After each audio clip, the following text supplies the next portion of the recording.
Hello dear students, today we are going to see imperative sentences in direct and indirect speech. चला तर विद्यार्थी मित्रांनो, आज आपण डायरेक्ट आणि इनडायरेक्ट स्पीच मधील इम्पेरेटिव्ह सेंटेन्स हे नेमकं काय असते बरं.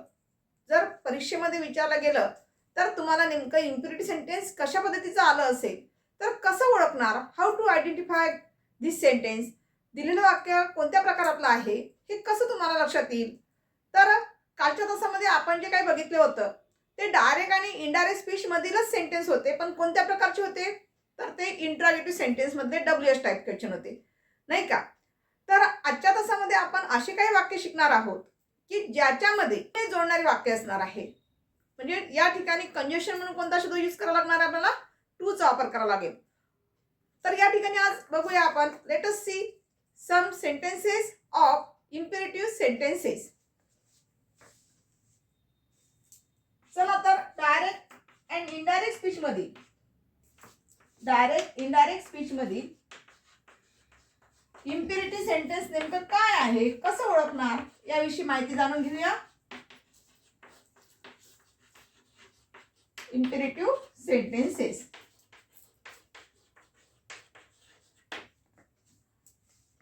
तर विद्यार्थी मित्रांनो बघा, आता नेमकं तुम्हाला प्रश्न पडला असेल, आता हे इम्पेरेटिव्ह सेंटेन्स कसे असतात तर लक्ष द्या. इम्पेरेटिव्ह सेंटेन्स कसं ओळखायचं, अगदी इझी ट्रिक्स लक्षात ठेवायची. इन्व्हर्टेड कॉमाच्या सुरुवातीला येणारा जो शब्द असतो ते जर व्हर्बने सुरुवात झालं असेल, क्रियापदाने जर सुरुवात झाली असेल तर अशा वेळेला ते समजायचं दिलेलं वाक्य काय आहे, इम्पेरेटिव्ह सेंटेन्स आहे. आणि इम्पेरेटिव्ह सेंटेन्सेस जी असतात ती नेहमी कशी असतात, कमांडेबल असतात. म्हणजे यामध्ये कमांड दिली जात असते, म्हणजेच ऑर्डर. आपल्या भाषेमध्ये सांगायचं झालं तर काय होईल, ऑर्डर दिली जात असते. आता ऑर्डर दिली जात असते म्हणजे नेमकं काय, इकडे या, कम हिअर, तिकडे जा, गो देअर, नाही का. इकडे या म्हणायचं असेल तर कम हिअर, तिकडे जा म्हणायचं असेल तर गो देअर, नाही का. अशा प्रकारचे. ते आणा म्हणायचं असेल तर ब्रिंग इट. अशा म्हणजे अशा पद्धतीचे वाक्य असतात, ठीक आहे. चला तर नेमकं इम्पेरेटिव्ह सेंटेन्स पेपरमध्ये जर विचारला गेलेले असेल तर अशा वेळेस आपण नेमकं कशा पद्धतीने त्याचं परीक्षण करायला हवं, कसं ओळखायला हवं याबद्दल काही सेंटेन्सेस बघूया. Late us see some sentences. Number 1, शी सेड, कॉमा इन्व्हर्टेड कॉमा मध्ये, keep quiet, comma, boys, inverted comma complete, full stop. आता लक्ष द्या विद्यार्थी मित्रांनो, दिलेलं वाक्य कसं दिलेलं आहे, शी सेड कीप क्वाइट बॉईज. आतापर्यंत आपण जे काही वाक्य शिकलेलं होतो त्यानुसार आणि या वाक्यामध्ये व्हॉट अ डिफरन्स, नेमका कोणता डिफरन्स तुम्हाला दिसत आहे. कारण पेपरमध्ये तुम्हाला एकतर इथे चेंज इनटू नरेशन म्हणून लिहून येईल, चेंज इनटू नरेशन. कारण तुम्हाला प्रत्येक वेळेस असं काही इनडायरेक्ट स्पीच असं लिहून येईल, नरेशन, चेंज इनटू नरेशन या पद्धतीने लिहून येईल इन्स्ट्रक्शन मध्ये, किंवा डायरेक्ट इनडायरेक्ट स्पीच असं येईल. पण विद्यार्थी मित्रांनो तुम्हाला ते वाक्य ओळखायचं असते की नेमकं दिलेलं वाक्य हे कोणत्या टाईप मधील आहे. आता आपण हे कसं ओळखणार बघा. सगळ्यात पहिले बघायचं वाक्यामध्ये कोणता रिपोर्टेड व्हर्ब आलेला आहे आणि कोणत्या प्रकारचं रिपोर्टिंग स्पीच आलेलं आहे ते पहिले जाणून घ्या. या ठिकाणी शी सेड आहे, शी सेड हे काय झालं, तुमचं रिपोर्टेड व्हर्ब झालेलं आहे. पण एक गोष्ट तुमच्या लक्षात येत आहे का, इन्व्हर्टेड कॉमा मध्ये दिलेलं वाक्य काय दिसत आहे, कीप क्वाइट, कॉमा, बॉईज दिलेलं आहे. आता मुलांना शांत बसा असं ती म्हणत आहे, बरोबर आहे. म्हणजेच ते कुणाशी बोलत आहे बरं. मग आपला रिपोर्टेड व्हर्ब पूर्ण झालेला आहे का, नाही. तर रिपोर्टेड व्हर्ब हा पूर्ण झालेला नाही आहे. मग अशा वेळेस काय करायचं, कसं लक्षात घ्यायचं. जर तुम्ही सपोज हे जशा तसं ठेवलं आणि वाक्य ॲज इट इज लिहिलं तरी तुमचं आन्सर रॉंग होऊ शकते. मग अशा वेळेस काय करणार आपण, तर विद्यार्थी मित्रांनो एक इझी ट्रिक्स लक्षात ठेवा. जर इन्व्हर्टेड कॉमामध्ये अशा प्रकारे कोणती प्रोनाउन किंवा नाउन येत असतील तर सरळ सरळ त्याला काय करायचं, इन्क्लूड इन रिपोर्टेड व्हर्ब त्याचा समावेश कुठे करायचा आहे तुम्हाला? रिपोर्टेड वर्ब मध्ये. म्हणजेच कसं होईल वाक्य बघा, म्हणजे कशा पद्धतीचं वाक्य तयार होईल? She said to boys. She said to boys, comma inverted comma मध्ये कीप क्वाईट. कीप क्वाईट हे तुमचं अशा प्रकारचं ते वाक्य आहे. म्हणजे स्ट्रेट सेंटेन्स कसं राहील? अशा पद्धतीचं. जर आपल्याला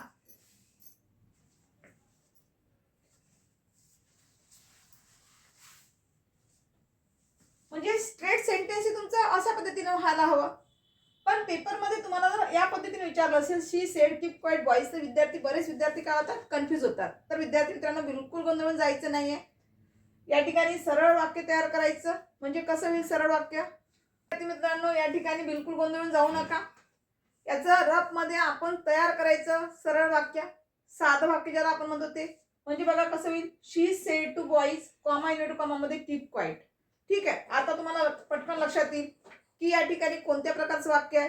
कारण इन्व्हर्टेड कॉमाच्या सुरुवातीला काय आलेलं आहे? वर्बनी सुरुवात झालेली आहे. कीप हे काय झालेलं आहे वाक्यामध्ये? वर्ब झालेला आहे.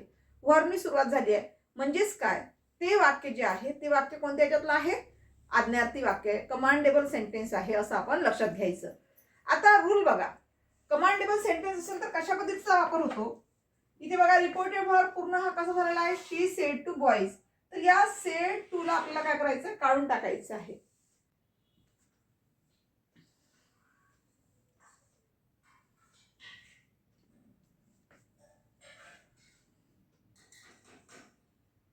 सेड टू ला आपल्याला काय करायचं आहे? काढून टाकायचं आहे. प्रत्येक वेळेस वाक्यामध्ये सेड टू आला असेल तर त्या वाक्याच्या प्रकारानुसार आपण रिपोर्टेड वर्ब मध्ये काय करत आहे? बदल करत आहोत, नाही का? तर अशामध्ये या ठिकाणी बघा सेड टू काढून आपल्याला कोणता शब्द घ्यायचा आहे? तर आतापर्यंत आपण रिपोर्टेड वर्ब वाक्याच्या प्रकारानुसार करत होतो विद्यार्थी मित्रांनो. आता आपल्याला दिलेल्या वाक्याचा प्रकार बघायचा नाहीये.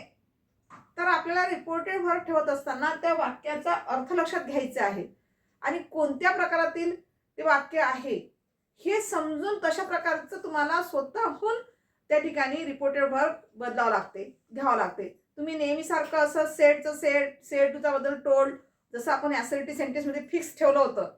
म्हणजे सेड टू आलं असेल तर टोल्डच घ्यायचं, नाही का? अशा पद्धतीनं सेड टू आलं तर टोल्ड. इंट्रागेटिव्ह मध्ये सेड टू असेल तर आस्कडं, अशा पद्धतीचं आपण त्या ठिकाणी प्रत्येक सेंटेन्सला तशा पद्धतीने घेत होतो.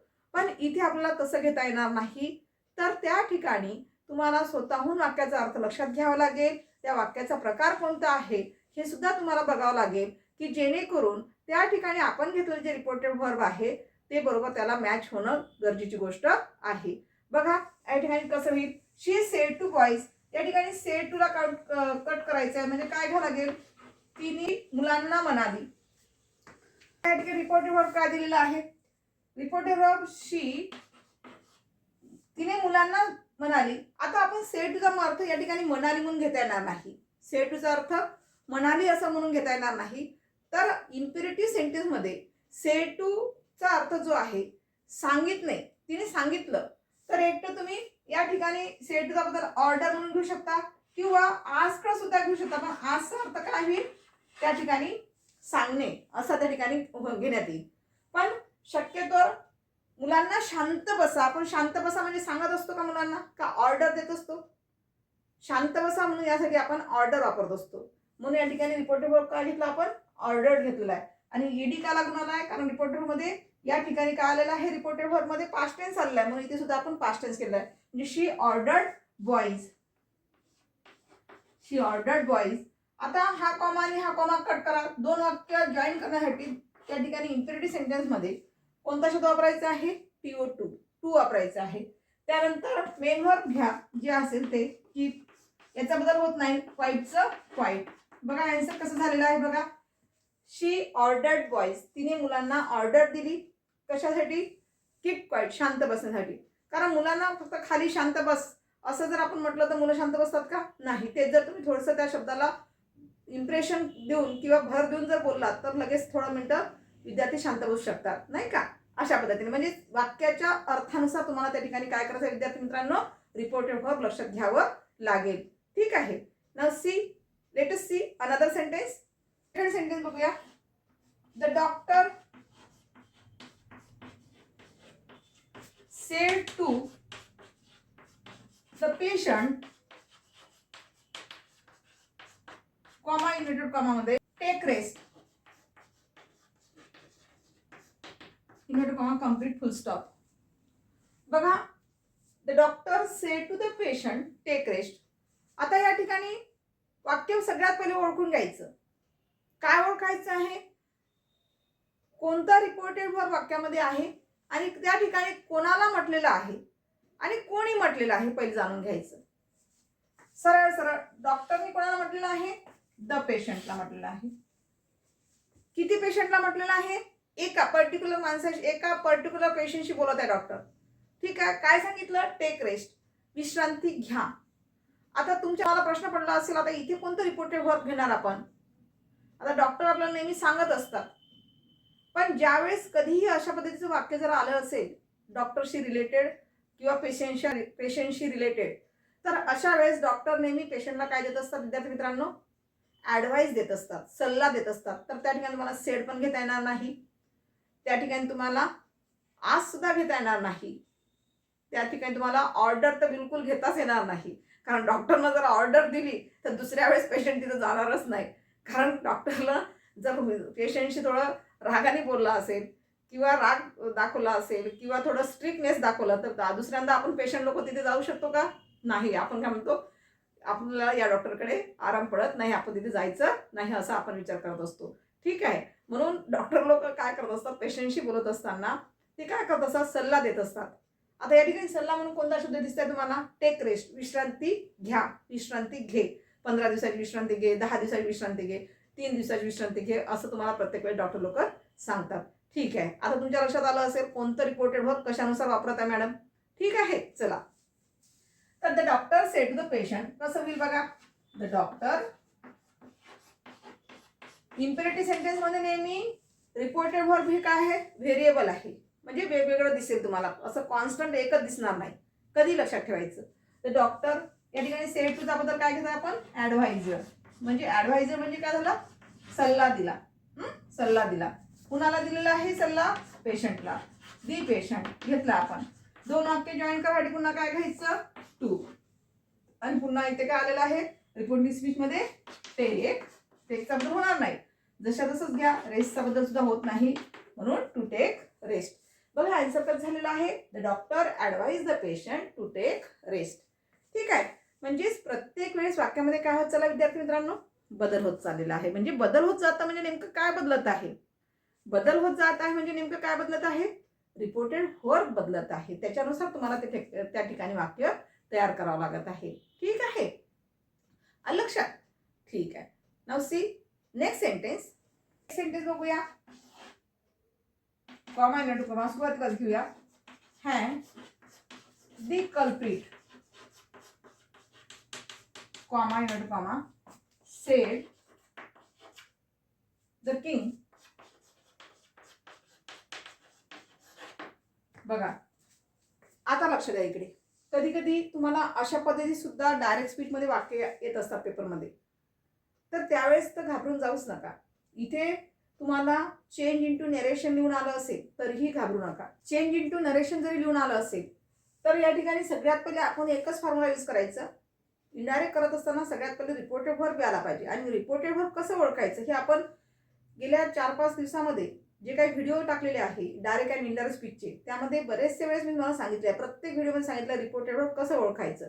थोडं तुम्ही कालपर्यंतचे जे काही व्हिडिओ होते ते थोडं बघून घ्या, म्हणजे जेणेकरून तुम्हाला अधिक चांगल्या प्रकारे लक्षात येईल. ठीक आहे. तर या ठिकाणी बघा, हँग द कल्प्रिट, गुन्हेगाराला फाशी द्या. हँग म्हणजे लटकवा, म्हणजे लटकवा म्हणजेच काय? फाशी द्या. सेड द किंग, कोणी म्हटलेलं आहे? राजा म्हणाला.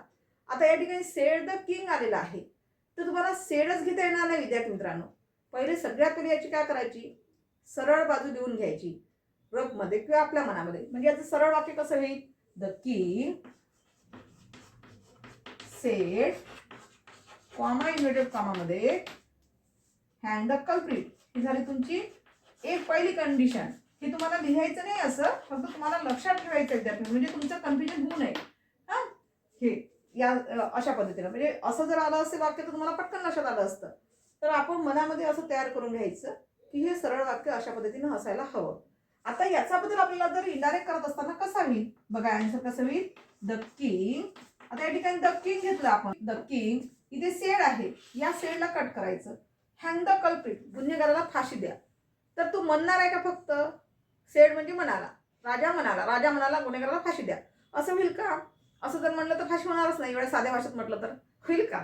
नाही. तर राजा काय करेल, त्या ठिकाणी ऑर्डर देईल. काय देईल? Order. The king ordered, ED लावायचं त्याला, कारण पास्ट टेन्स वर्बाल आहे म्हणून पास्ट टेन्स. दोन वाक्य जोडासाठी पुन्हा काय घ्यायचं, टू. हँगचं हँग, हँग द कल्प्रिट, अशा पद्धतीनं द कल्प्रिट. ठीक आहे. तर तुम्हाला या ठिकाणी इन्व्हर्टेड कॉमा द्यायची गरज पडणार नाही. शेवटी काय द्यावं लागेल, फुल स्टॉप द्यावा लागेल. ठीक आहे. तर चला विद्यार्थी मित्रांनो, आजच्या भागामध्ये कोणकोणत्या गोष्टी शिकलेलो आहोत. सगळ्यात पहिले आपण इम्पेरेटिव्ह सेंटेन्स काय असते बघितलेलं आहे. त्याचबरोबर रिपोर्टेड वर्ब म्हणून वाक्यामध्ये कोणत्या प्रकारचे रिपोर्टेड वर्ब वापरता येईल. जर वाक्याच्या अर्थानुसार आपल्याला त्या ठिकाणी बदल करता येतो. जसं डॉक्टरचं वाक्य आलं तर सरळ सरळ आपण काय घ्यायचं, ॲडव्हाइस घ्यायचं, नाही का. वाक्याच्या अर्थानुसार तुम्हाला रिपोर्टेड वर्ब स्वतःहून तयार करून घ्यावं लागेल. ठीक आहे. तर त्याची रचना उलट सुलट असेल तर त्याला सरळ वाक्य तयार करून नंतर त्याचं इनडायरेक्ट करायचं, तर जेणेकरून तुमचं उत्तर त्या ठिकाणी रॉंग होणार नाही. तर next video we will see the next part of direct and indirect speech. Thank you.